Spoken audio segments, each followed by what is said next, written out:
For weeks now, we've been circling a single brutal question. What really happened to Christopher Whiteley? We have a man found dead in the woods, his throat torn open, no defensive wounds, and no clear suspect. And an official explanation that never quite fit. First a mountain lion, then some unknown wild animal, and then a dog. There was official certainty without proof. In our final episode of Kill Site, we are going to pick apart all of those unanswered questions, the ones that law enforcement never followed up on, and the contradictions they couldn't reconcile, and why those details still won't line up 5 years later. From Free Range Productions in association with the Dallas Morning News, this is Season 4 of The Unforgotten, Kill Site. I'm your host, Wes Ferguson, and this is Episode 8. What really happened?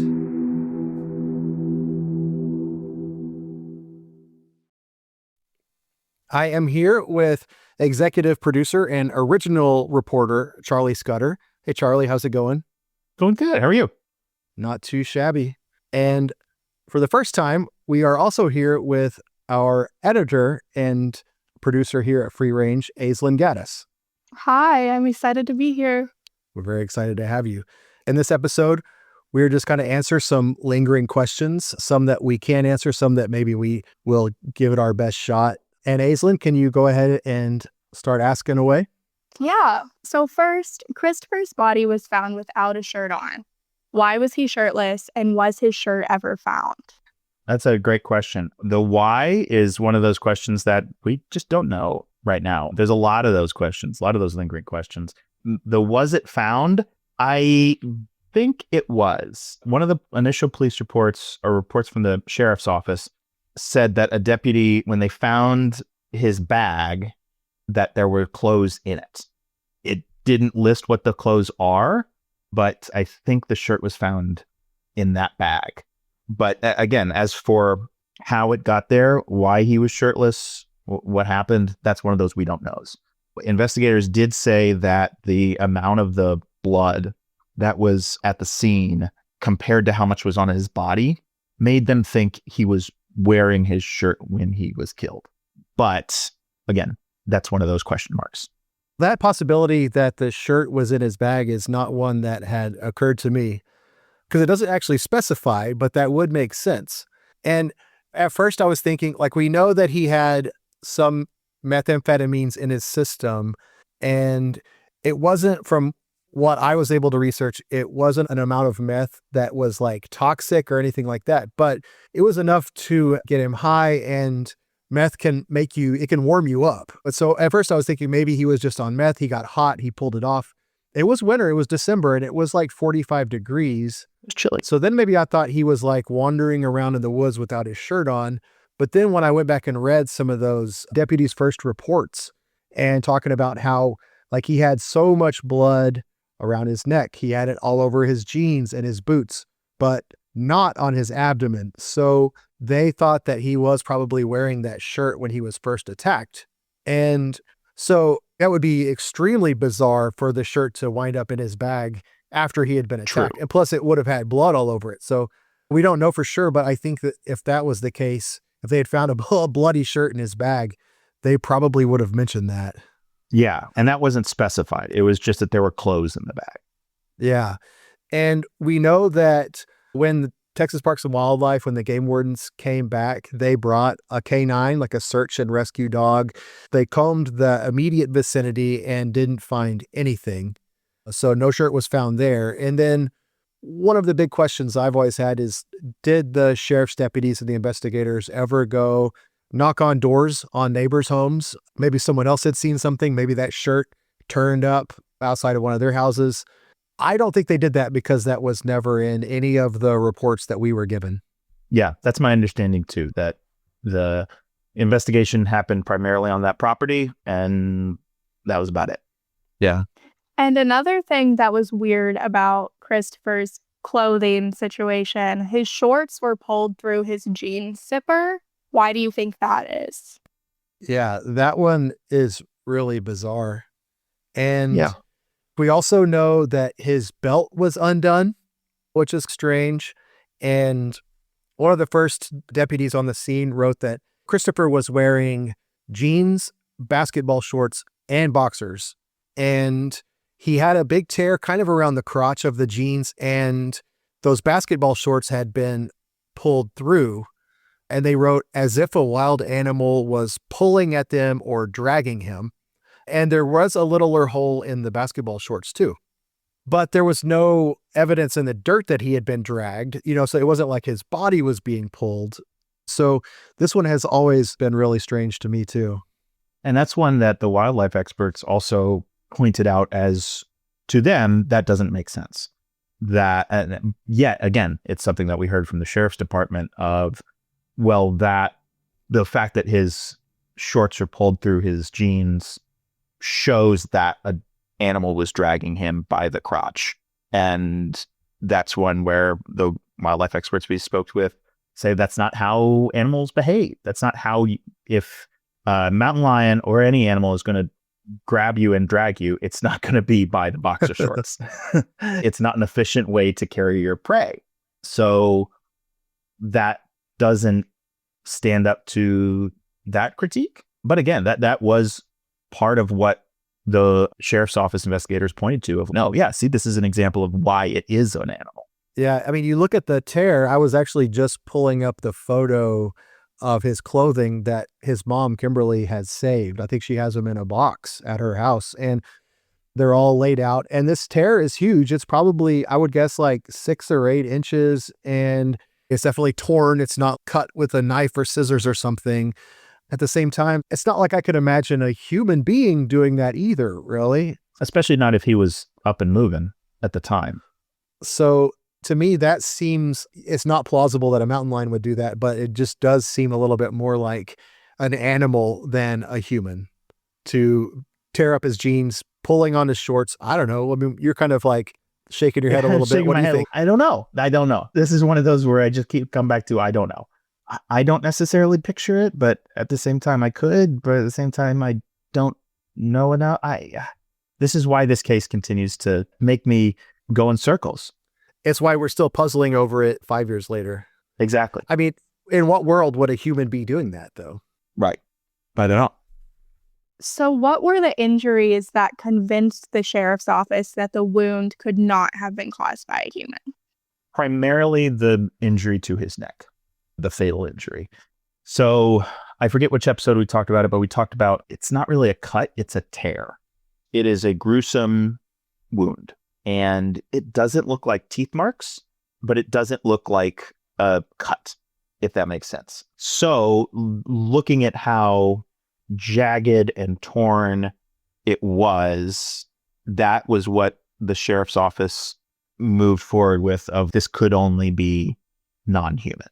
Yeah, I remember when you talked to former Sheriff's Lieutenant Johnny Rose, he's like, look, I mean, it just wasn't a human. I don't know of any human-made weapon that could have done this. And he's not lying about that. It's like really bumfuzzling. And we know that one of the first sheriff's deputies said that it did look like an animal was chewing on Christopher's neck. He obviously wasn't the forensic expert, who later said that there were multiple punctures and tears and scrapes. So it was not like one fell swoop, it was like this like repeated attacks. But we also know that Christopher wasn't strangled because his hyoid bone was intact, and there was no evidence that some human had strangled him or something like that. Which is another, again, going back and forth and back and forth. When we talked to Mike Bodenchuk, who was the federal wildlife expert with tons of experience with mountain lions, he talked about how the way that mountain lions kill their prey is not by cutting the jugular. It's not by that kind of bloody violence. In fact, they don't want to do that because that causes them to expend more energy.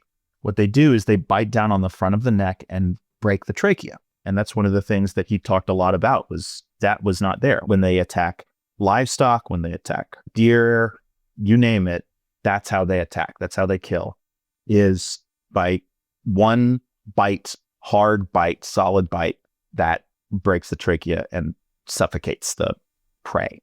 When he did not see that on Christopher, that was a dead giveaway. And yet, when he went to the medical examiner's office and they had that really contentious meeting, the medical examiners said the human trachea is more robust, it's less likely to break, and Bodenchuk had to fall back on, well, I don't have that experience, so I can't say either way. And from what I've read, it's likely to break. It usually does, but it's not outside of the realm of possibility that it wouldn't. Gotcha. Yeah. Kind of a fluke, but it could happen. So we have the wildlife experts pretty much agreeing that it could not have been a mountain lion. But what about it being a dog instead? Why or why not? That's what I keep going around and around too. So many of these are just like that. That was my leading theory for a long time until I started sending it to other medical examiners, other forensic experts who told me it does not look like a dog. It's too big for a dog. That's what we heard from Kendall Crowns. Yeah. Who, again, in Weird World, when I interviewed him, he was in Austin. Now he's at the Fort Worth Medical Examiner's office. And he told me he thought it looked like a bite, but not a dog bite. And he's examined many dog bites. So again, I got to go to people who know better than me. If you look at how a dog would typically attack an adult male, Christopher wasn't big. He was 5'8", but that towers over your typical dog. And so with a dog attack, there normally would have been like lots of bites all over the body. You know, Christopher would have put up his arms in defense. So there would have been a ton of bites on his hands, on his arms. There was none of that. Also, when the wildlife examiners went out there and were looking for tracks, they found some medium-sized, possibly Labrador-sized dog tracks on the property, but none around the kill site. That's also strange because this was like loose sand. There were other tracks. There were tons of boot tracks, no dog tracks near the kill site. I want to bring that up again because that's one thing that tends to get lost because there's so much happening. And in that, I didn't really go into it in depth. We kind of moved really quickly past it in the episode. But when the wildlife investigators and game wardens and sheriff's officials went out to the scene, they found a lot of boot tracks from those first responders the night they had found the body. But they also found pairs of boot tracks, one of which matched Christopher's and one of which didn't, leading in a different direction.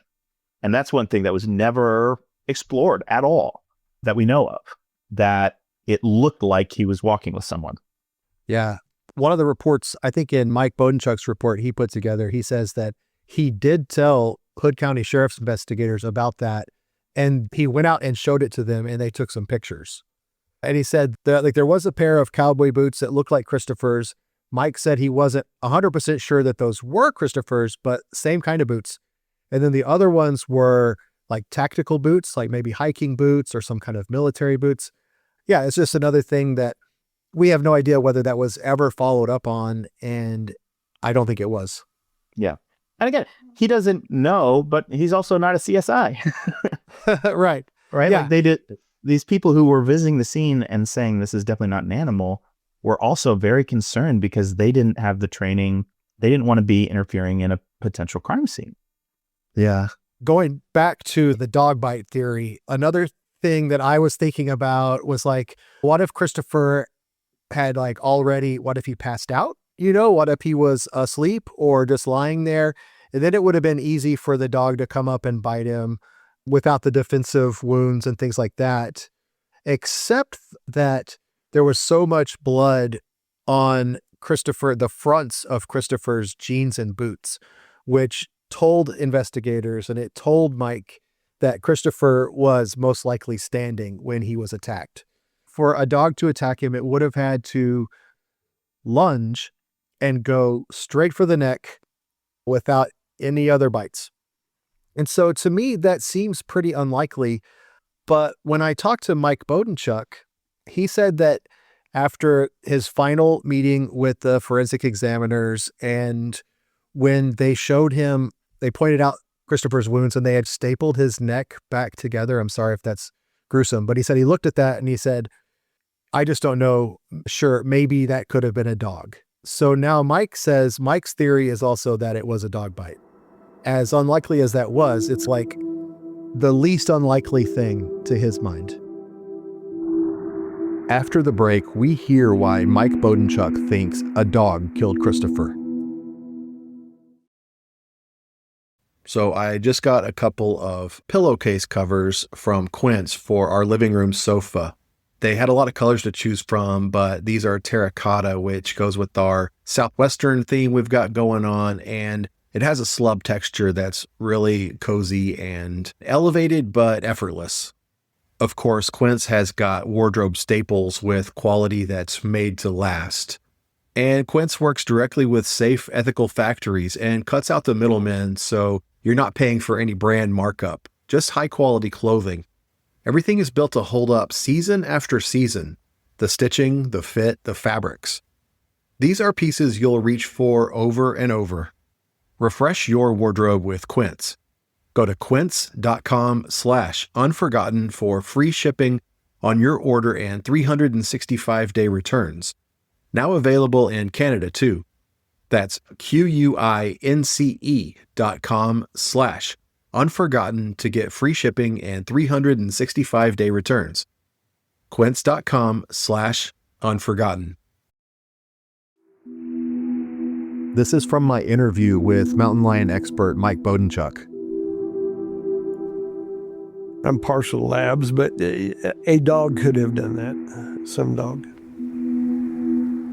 At one point, one of the examiners looked at me and asked, was this a human or was it an animal? And I said, I have no experience with human. I have a lot of experience with mountain lions. And this was not a mountain lion. Definitively not a mountain lion. They changed the initial cause of death to unknown animal.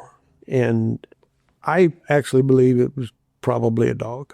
And in that regard, then maybe somebody knows about it, maybe somebody doesn't, but it did not make sense. In the photos that I was provided, the skin was torn considerably. When we met in the examiner's office, the skin flaps had been pieced back together and it looked as though it was a bite. And I support the conclusion that it was an animal bite. I have no problems with the conclusion they came of unknown animal, but my guess is dog.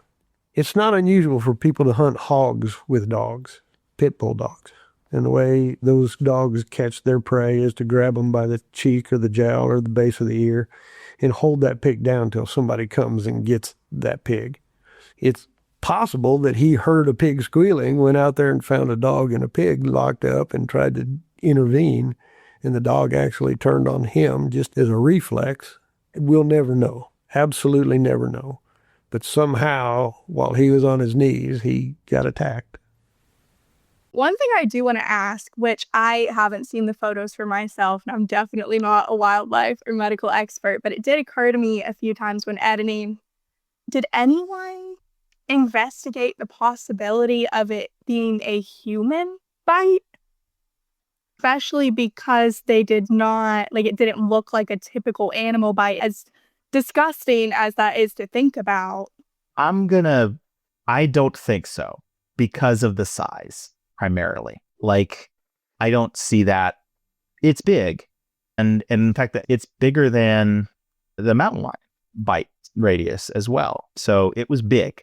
We certainly have a smaller bite radius than a mountain lion does. So I hear it. I don't buy it. Just for sheer power and size of the wound. I don't think that's something that a human could do exclusively with their mouth. Yeah, that is a wild question. So thank you for that. Humans just don't have powerful jaws. I've never heard of a human being able to rip someone's throat out. So I would assume it's not.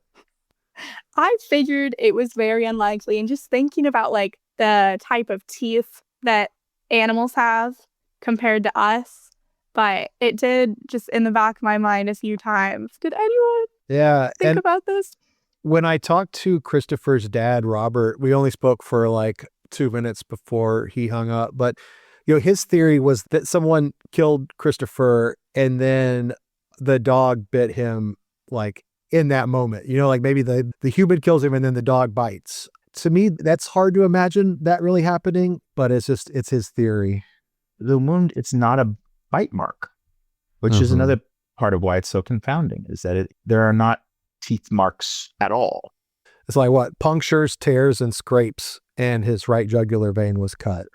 Yeah, that's how it's described. And Yeah. visually, I don't even know if I'd say punctures. Really? Again, I'm not an expert. I only saw photographs, but it just, I don't know. I couldn't bring myself to look at the photos too closely, just going by what was in the autopsy report.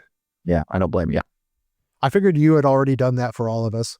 Yeah, I certainly, and because again, I kept going back to what could this possibly be? I had to, for my own, could it be this? Could it be that? And they are very hard to look at, but I couldn't reconcile it. There's also the issue of Christopher's body being left in the woods overnight. So there's an issue of maybe the site being tampered with after they found the body. Why do you think they didn't secure the scene? I don't know. I don't know why they wouldn't have done that. And reading between the lines in the deputy's report, I think that he was troubled by that also. Or maybe he was covering his butt when he said that he and his partner offered to stay with Christopher in the woods that night. And 2 different investigators said, no, you're free to go. But as to why they thought that was appropriate to leave Christopher's body unsecured in the woods when there was a killer obviously on the loose, whether that was a human or an animal or what, has just always stuck with me as being like really strange and kind of indicative of the lack of care that was shown to this case overall. Yeah, exactly. That's the same way I feel. There is no reason given, and it's hard for me to come up with a reason other than it was a super cold night and they didn't want to stay out there much longer. I did hear that from the Justice of the Peace, who said that she had to bundle up. It was a cold night. They were trying to get it done with as quickly as possible because of the weather. I don't think that's the reason to just, and I don't think that's their reason to just leave the body, but I don't know. Yeah. And unfortunately, I put a good faith effort into tracking down all these people and calling them. Sometimes, maybe they change phone numbers, or maybe like when we look at these online directories, they're the wrong number. But I tried to reach everybody and nobody called me back. As far as I could tell, nobody else really wanted to talk about that and share their side of the story, except for Johnny Rose, who I spoke with briefly and didn't have a whole lot to say except what he told you, Charlie, which was like, it was not a human. It was too big for a dog. We still think it's the mountain lion. So after all of your reporting, what do you think actually happened to Christopher? You're killing me with that question. It's okay if the answers, I don't know. Yeah.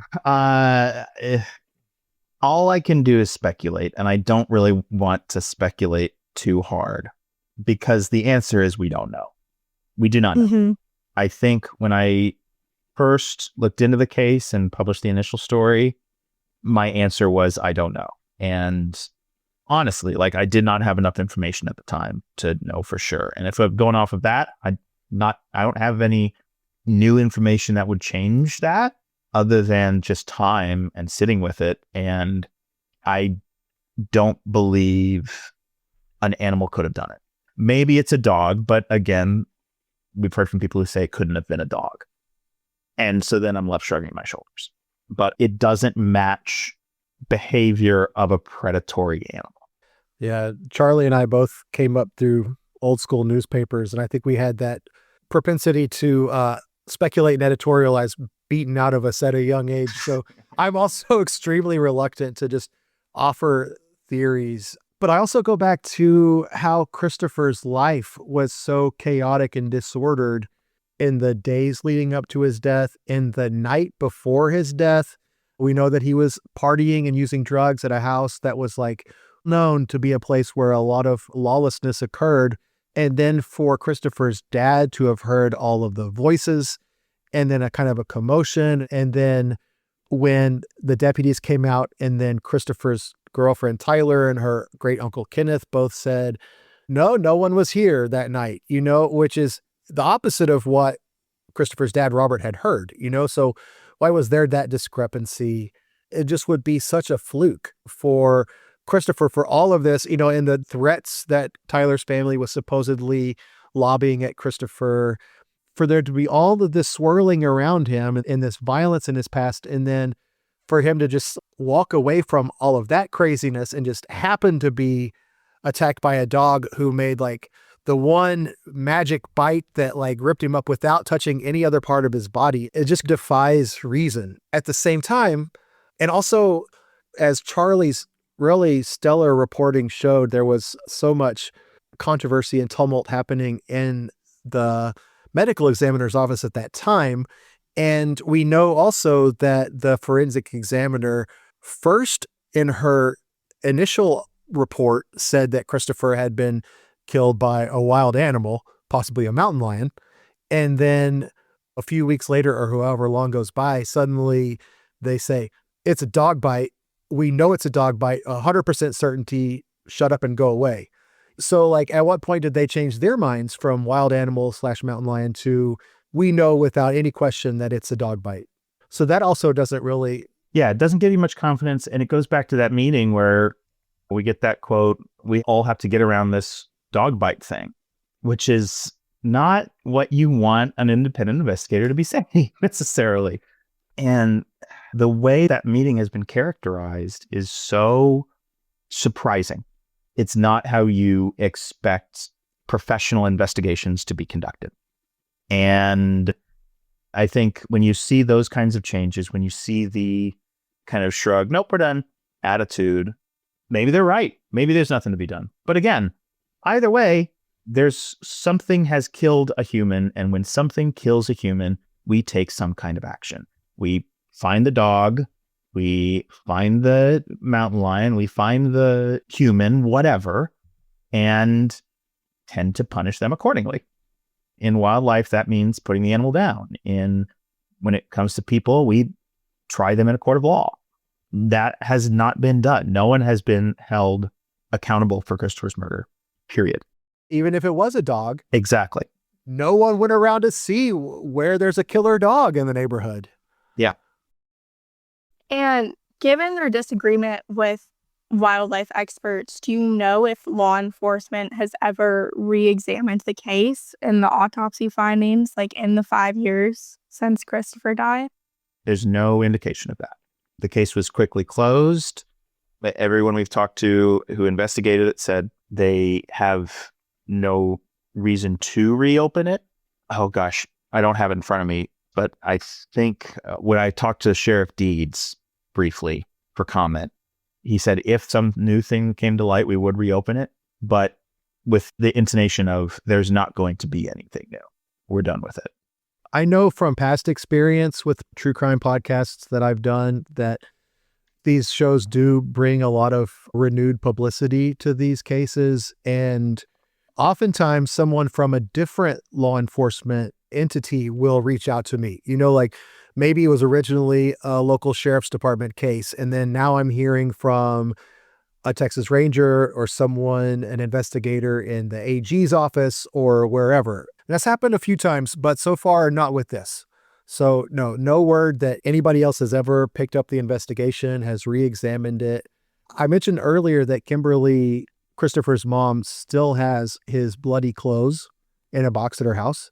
So I could see how it would be useful to examine those for some DNA. And also like any kind of animal saliva, like long ago would have decayed and been useless. But that was one thing I thought of if someone wanted to try to like examine the bloody clothing to see if there was any kind of DNA left on that materials. But otherwise, no, nothing has happened. And remember, it was at the time sent to a federal USDA lab for testing. with the aim of identifying wildlife DNA. The test they ran was not to identify human DNA or to identify individuals, right? And human DNA was found. There were some dog hairs found, some individual hairs, but that report also talked about how the condition of the evidence, it was molding, literally. It was decaying. They could not run a complete evaluation of it at the time. And this was like within a month. It was already Yeah. moldy and decaying because they Yeah. hadn't preserved it in any way.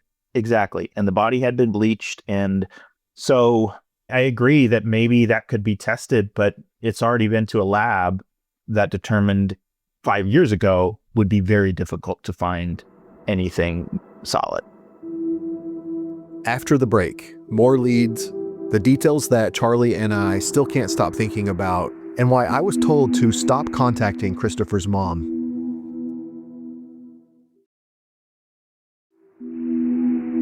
And this case has a lot of leads that seemingly went uninvestigated. The tactical boots, his shirt being missing, things like that. Why weren't these leads investigated?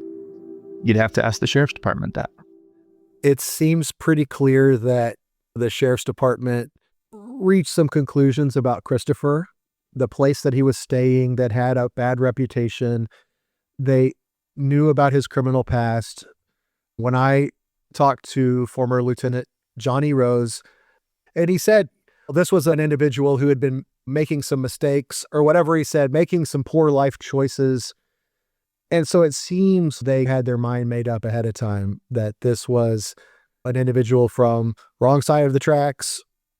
And it's very clear that they didn't put the care into this case that they might have otherwise. Which Wes and I, we've talked about this extensively, of that does not mean you get to be ignored by the justice system. Just because you've made mistakes, just because you've led your life a certain way, doesn't mean that our justice system should ignore you and should skip over you. And that's not the ideals that we have for how our criminal justice system works. We believe that it will take care of all of us equal under the law. And if someone has made some mistakes and acted violently or not, they should still be able to have their day in court. That clearly didn't happen here. Yeah. And if you're listening to the podcast, we can't really make you care about Christopher as a person, as a victim, but you should care about a killer being on the loose. You know, if it's a human, someone who has never faced justice and could be free to kill again. Or if it is some kind of animal, I mean, that's a dangerous animal that shouldn't be roaming free. Shouldn't be roaming free and is not behaving normally.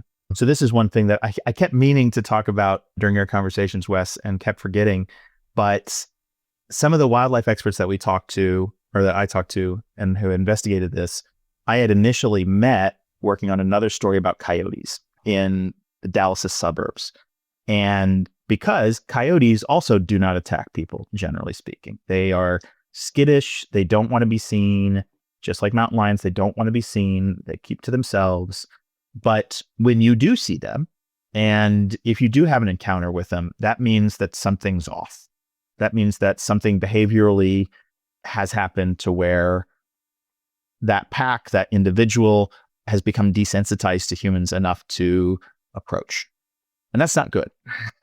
Either because food has been left out, or there's a trash source that they can forage or whatever, or if there's something behaviorally wrong, that could be a genetic trait that needs to be stopped because it's a maladaptation, is the phrasing they use. And I covered this case in Frisco, Texas, where there were attacks of coyotes on people and they were investigated. They found the pack. They realized that this is not usual behavior and they destroyed the pack, put those animals down. And that's how we respond to dangerous wildlife that is acting unlike normal. And if there's a mountain lion that has attacked a person, something is wrong.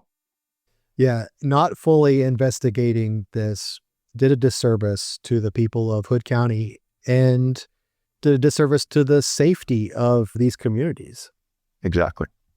Something I do want to talk about, which has been in the back of my mind since I edited the first episode, and I feel like some listeners may be thinking about as well, is that I know Christopher's dad's theory is that the police didn't investigate because he was a felon and his criminal history or his drug use, but Tyler's family had threatened Christopher in the past and that he went to jail for domestic violence against Tyler.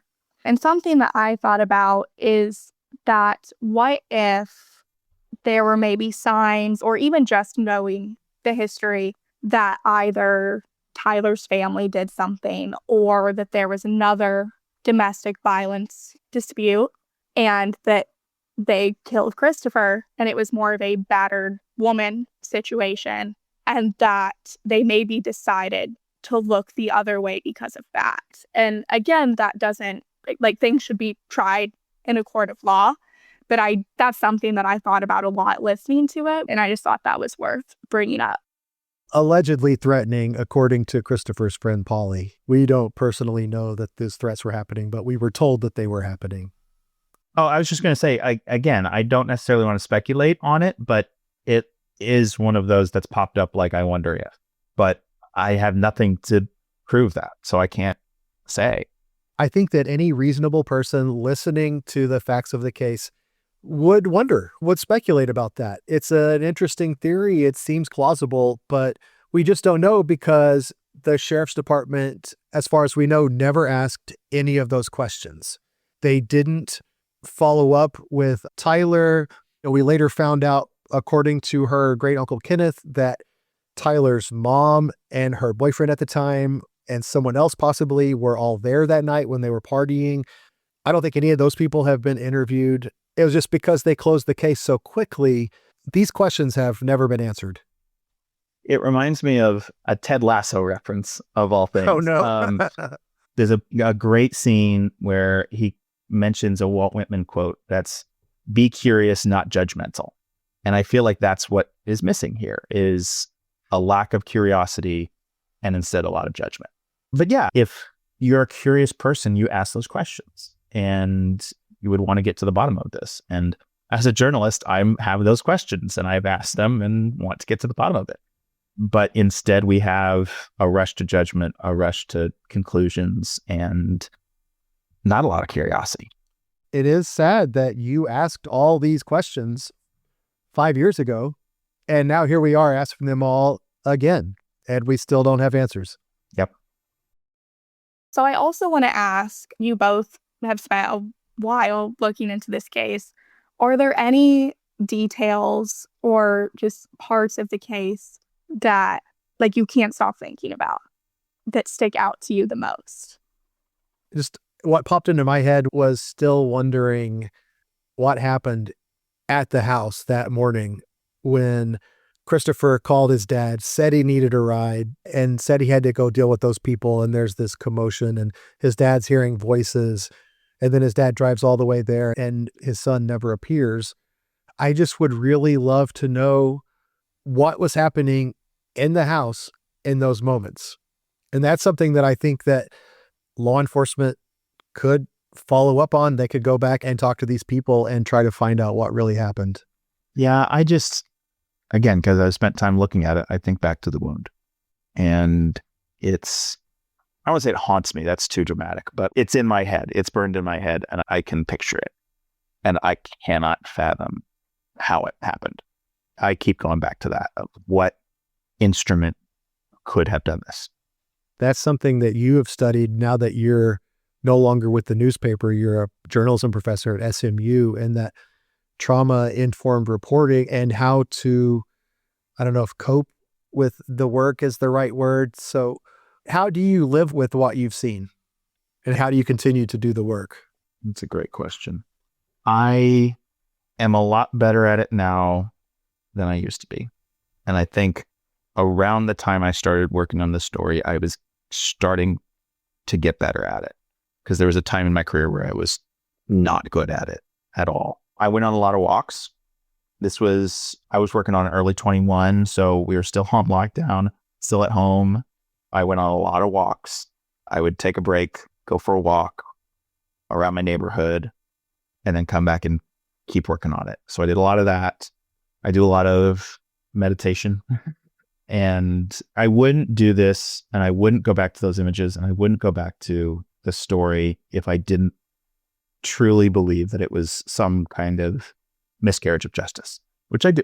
I believe, like we've talked about extensively at this point, like this isn't just about Christopher. And it certainly is. And like justice for Christopher and his family is really important, but it's about a break in how justice is served in Hood County and in Texas. And I care deeply about Texas. It's where I'm, raised. It's where I live. It's where I work. And I remember that, and it helps me revisit and keep going. But yeah, it's tough.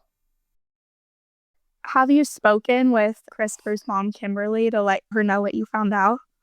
So Charlie interviewed Kimberly first 5 years ago. I talked to her also. I talked to her one time and on the phone, and then we exchanged a bunch of texts, and we had made arrangements to speak in person. And so we were figuring out what day was going to work for both of us, for me to drive up to that part of Texas where she lives.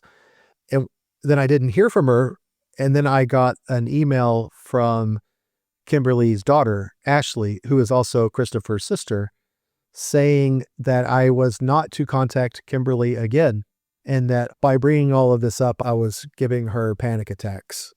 And so I ended up talking to Ashley, and she told me that there was a kind of an age gap there, and she and Christopher had not been close. She didn't really have much to say about him. And I asked her to go back and to see if Kimberly would change her mind. And as far as I know, she didn't. And I honored that request from Ashley not to contact Kimberly again.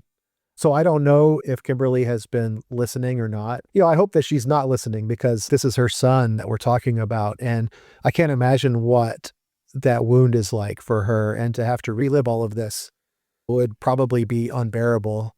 But I would love for word to get back to her that we are grateful that she took the time to speak with us at all, and that she entrusted us with this story. And I hope that she's told that we did all we could to further the story of her son, Christopher. What do you think are the broader implications of this case? That's one for the professor. Ha! Great.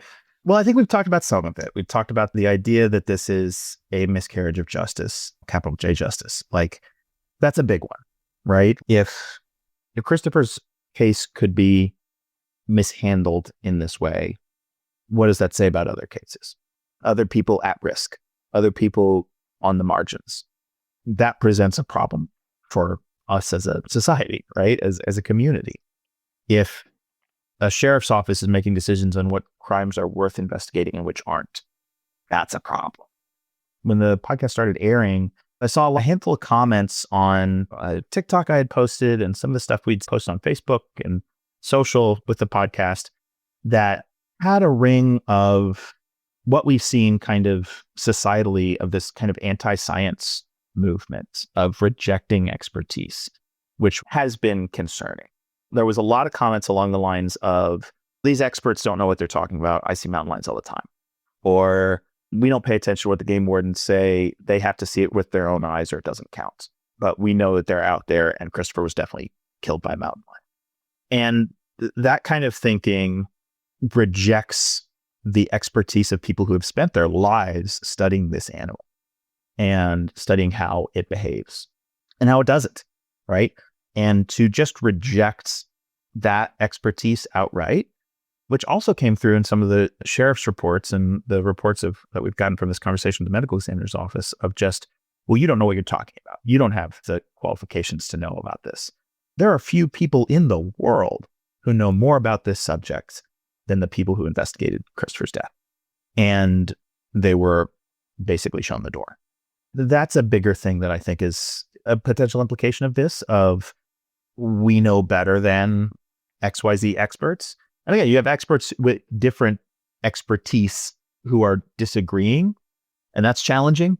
But I definitely have seen an attitude of, I've seen mountain lions all the time, so therefore we cannot trust what these researchers say. At the same time, we also have a clear breach of trust by those experts in the medical examiner's office who say, well, for the sakes of our reputation, we have to come together around a unified theory, even though we have changed what that theory was. And it seems like putting saving face above getting to the bottom of the truth. So from the law enforcement investigators, right, as compared to like wildlife researchers, right, who are more like scientists than cops.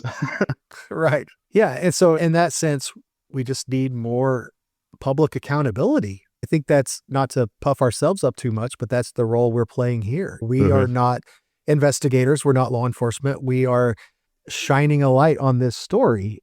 And I hope that maybe this will help this not happen again. I imagine this might be in a similar vein, but what do you want listeners to take away from this investigation? I think what we've been talking about, but again, the idea that everyone's death deserves attention. And this has come up in several of our seasons. The idea of the unforgotten is cases that have been ignored in one way or another over time. And that's something I return to, is one of the reasons I really connected with this story, is because it's one of somebody who was ignored by the system. And I think it's important that we recognize that everyone's life and death matters, and for us to take the time to look at those deaths thoroughly. In season 2, we talked a lot about how people who were older adults, whose true cause of death was ignored because of assumptions about who they were and where they lived and what their last months and days were like. The same kind of thing happened here. You had investigators make assumptions about a person and how they lived and how they died. And that's a miscarriage of justice to me. Finally, Wes, you mentioned earlier in the previous seasons, we've seen more investigation, or at least more awareness brought on because of the podcast. If listeners maybe want to see that happen, or they want to help, what could they do?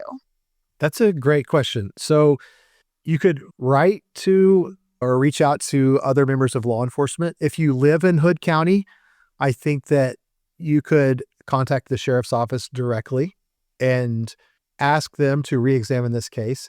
If you don't live in Hood County, I don't think your request would carry all that much weight.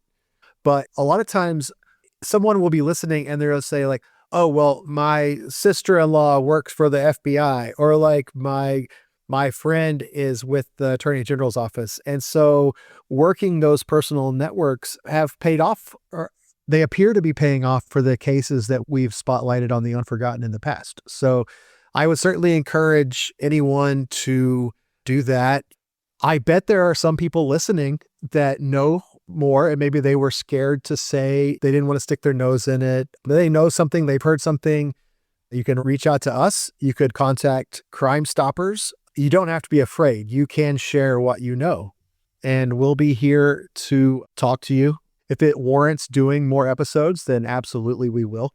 I'd also love to hear if you were involved in this case at all, and maybe you heard your name, you didn't respond to my phone calls in the past, or maybe like my efforts to reach you had failed. So feel free to reach out and let's talk. The Unforgotten is a free-range production. Season 4 Kill Site was produced in association with the Dallas Morning News. I'm your host, Wes Ferguson. Charlie Scudder and I are executive producers. Our editor is Aislinn Gaddis. Sound design and audio engineering is usually provided by Austin Sisler at Eastside Studios, but Austin just had a kid, so he is on paternity leave. Huge congrats to Austin and his wife for the birth of their baby girl. If you haven't already yet, you can sign up for our newsletter at unforgottenpod.com. Thanks so much for listening throughout this season, and we are going to be back very soon with the next season of The Unforgotten. More on that soon.